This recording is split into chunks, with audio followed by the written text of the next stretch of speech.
भूखा राजा और गरीब किसान शिक्षाप्रद कहानी। एक बार एक राजा भेष बदलकर रात में नगर का भ्रमण कर रहा था।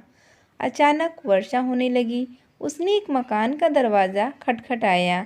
अंदर जाकर राजा ने गिरिस्वामी से कहा, मैं कई दिनों से भूखा हूँ। भूख के मारे मेरे प्राण निकल रहे हैं। जो कुछ हो मुझे तुरंत खाने को दे दो। गिरिस्वामी स्वयं अपनी पत्नी व बच्चों सहित 3 दिन से भूखा था। घर में अन्न का एक दाना तक न था। वह बड़े धर्म संकट में पड़ गया।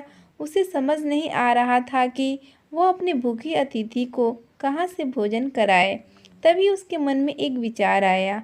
वह घर से बाहर निकला और घर के सामने एक दुकान से 2 मुट्ठी चावल चुरा लाया। उस गृहस्वामी ने अपनी पत्नी से उन चावल को पकाकर उन्हें अतिथि को खिलाने के लिए कहा। अगले दिन दुकानदार ने राजा से पड़ोसी की शिकायत की और कहा कि उसने दुकान से चावल चुराए हैं। राजा ने तत्काल उस व्यक्ति को बुलवाया और चावलों की चोरी के बारे में पूछा।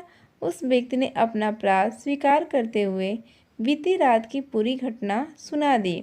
हाथ जोड़कर कहा, महाराज, मेरा स्वयं का परिवार 3 दिन से भूखा था।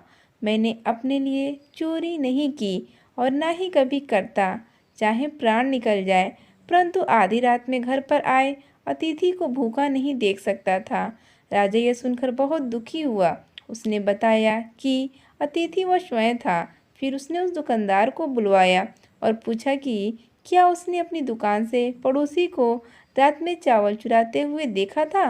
दुकानदार के हाँ कहने पर राजा ने कहा, इस घटना के लिए प्रथम दोषी मैं स्वयं हूँ और दूसरा दोषी दुकानदार है, जिसने रात में पड़ोसी को चावल चुराते देख लिया, परंतु 3 दिन तक पड़ोसी को परिवार सहित भूखा रहते नहीं देखा। इसने अपना पड़ोस धर्म नहीं निभाया। राजा ने उस दुकानदार को जाने के लिए कहा और गृहस्वामी के अतिथि निष्ठा भाव से प्रसन्न होकर 1000 सोने की असरफियाँ उसे इनाम में दी। दोस्तों, इस कहानी से हमें शिक्षा मिलती है कि हमें अतिथि का सम्मान करना चाहिए। और देखा जाए तो हमारे ग्रंथों में लिखा है कि अतिथि परमो धर्म, मतलब कि अतिथि का सत्कार हमारा परम धर्म है। आशा करती हूँ आपको कहानी अच्छी लगी होगी। कहानी अच्छी लगी तो चैनल को सब्सक्राइब, वीडियो को लाइक और वीडियो को शेयर करना ना भूलें। Thank you for watching.